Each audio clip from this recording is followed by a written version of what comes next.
Since I published my video about how to do extra places on the horse racing and the golf, I've had so many questions specifically relating to horse racing for how to cover the entire field of horses. Because in that video and in several blog posts as well, I have said that I do try to cover the entire field of horses if there's an extra place available at the bookmaker.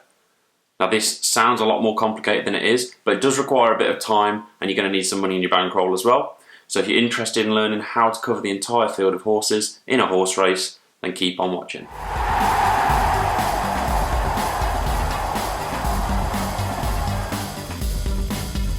The first thing you're going to need to consider is your bankroll for this. You're going to need a reasonably sized bankroll. You're not going to be able to do this as a beginner, although I would advise that beginners try to avoid the extra places anyway, just because each way bets can be a little bit complicated. As I say, I have done a video on how to do those previously. I'll put a link to that one in the description below. You're probably going to need at least £1,000 in your bankroll for these. If there was 30 horses in a race and you were doing £5 each way stakes, which is the minimum that I would recommend if you're doing this, then that's already going to be £300. And then to lay off the horses as well, if you've got £5 each way on a high odds horse, let's just say it's 80 to 1 or something like that, you're going to need over £400 to lay that off as well. So you're going to need probably about £1,000 absolute minimum for this. There are a couple of methods for how you can cover the field, and I'm going to talk about those both in this video.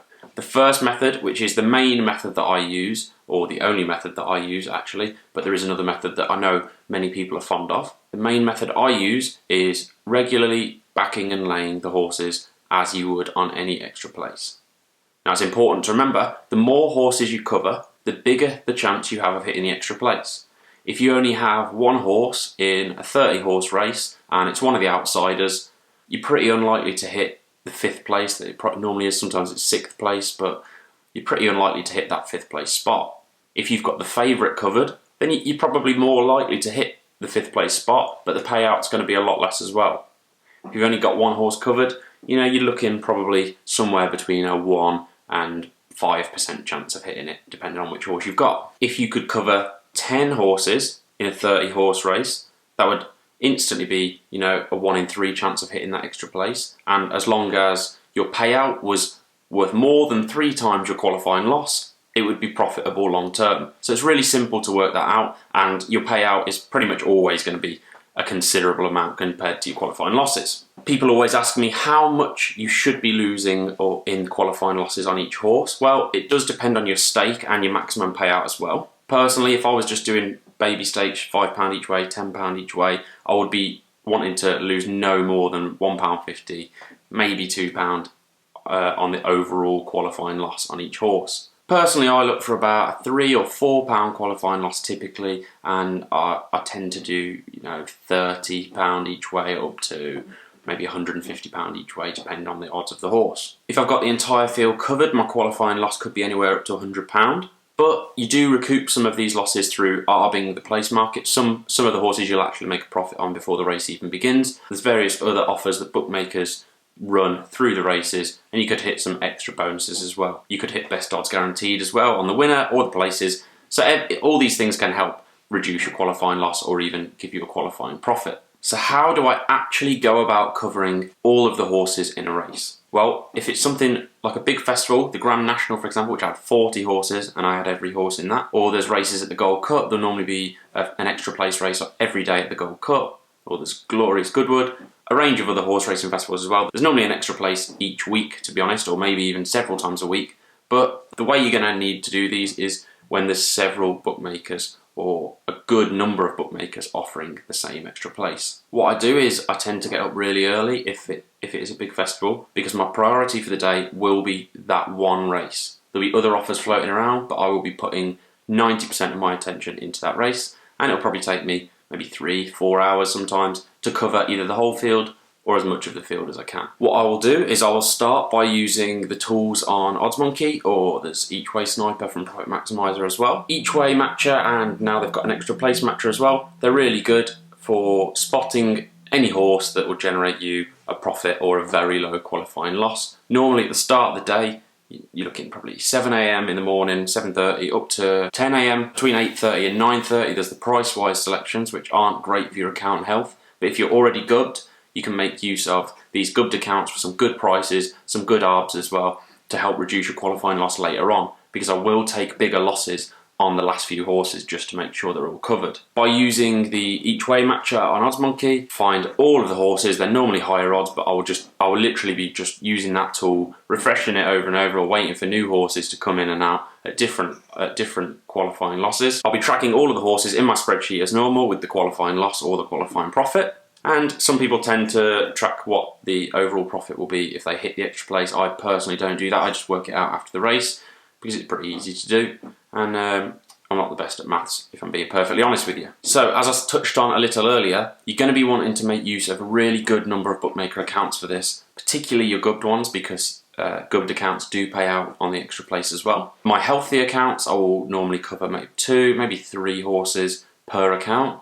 And on the gubbed ones, I don't mind doing a few more, 3, 4, maybe even 5. If, like on the Grand National, for example, I think I did have more than 5 horses covered with the same bookmaker because it was already a gubbed account and I didn't really care about losing it too much. Once you've been using this tool for maybe a couple of hours, up to about that 10 AM time that I previously mentioned, you're gonna hopefully have at least half the field covered. Some days it can be really tough. Other days it can be really easy. More often than not, if you've got a short price favourite, you're going to find it much easier to find close matches. If all of the horses, if there's no standout favourite, or perhaps if there's 7 or 8 horses that are all in really close contention, you might struggle a bit more. This isn't always the case, but it's a trend that I've noticed does happen. Once you've got half of the field of horses covered, you're going to be looking to pick up manual matches a little bit more. And by this I mean you're not using a tool to find the matches for you, because even though they are really quick, you need to be even quicker. So what I will do is, you can see behind me I've got 2 screens, but you don't need 2 screens for this. You can just split it down the middle. I've got a divider there. You can just split your one screen into 2.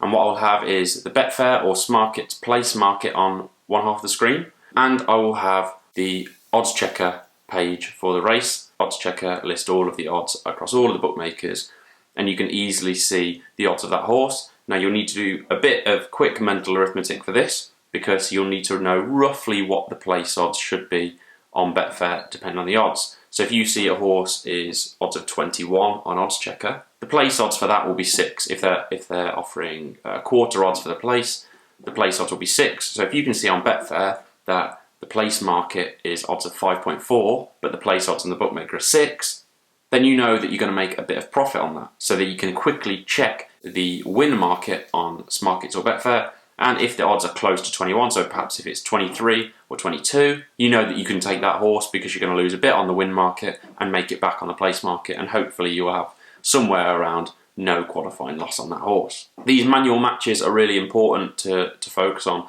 to get those last few horses covered, just because it really is worth having the entire field covered. You probably won't believe me saying this, but the amount of times that I've only had one horse left to cover and that horse has come in the extra place, it's soul destroying, to be honest with you, because you've spent 3 or 4 hours covering 20 plus horses and the one horse has let you down. It's really worth putting the extra effort in to make sure you've got the field covered. Hopefully everything that I've said has made sense to you so far. It really is just a case of using the tools provided, free tools and paid tools as well. You don't have to use paid tools, but it just makes the process so more efficient if you are looking to cover the whole field. It used to be a completely manual process, but now it's a lot easier. The other option you can do is Dutching. So on OddsMonkey they have a Dutch the Field spreadsheet that you can download. On this spreadsheet you simply put all of the horses in and their odds, and it will tell you how much you need to place at the bookmaker on each horse. Within this spreadsheet you will see the profit that you could hit on each horse, or your overall qualifying loss as well, and you don't need to lay any of the horses off. You don't need to use an exchange whatsoever. You're simply Dutching all of the horses against each other via the bookmaker. With this method, you can end up with bigger qualifying losses, but it is much more efficient. It's not the method I choose to use, but I know that a lot of people are fond of it just because of the speed and the ease of doing it as well. And you don't have to cover the entire field doing it that way, just like you don't have to cover the entire field backing and laying it like I do. I really hope this video has helped clarify how I go about covering the entire field. Just to recap, it's a case of using tools. I make use of price boosts early in the morning. I manually look for horses later on. And also my final tip would be to monitor the match betting forums as well, because some people will post up some helpful close matches. and I would recommend that you post close matches as well, just to help other people out in return. If you're interested in more match betting content, please subscribe to my channel. If you're still struggling with these extra places, drop me a comment below. I'll try and answer it as quickly as I possibly can. And of course, if this video has helped you out at all, make sure you hit that like button so that I know I'm doing a decent job.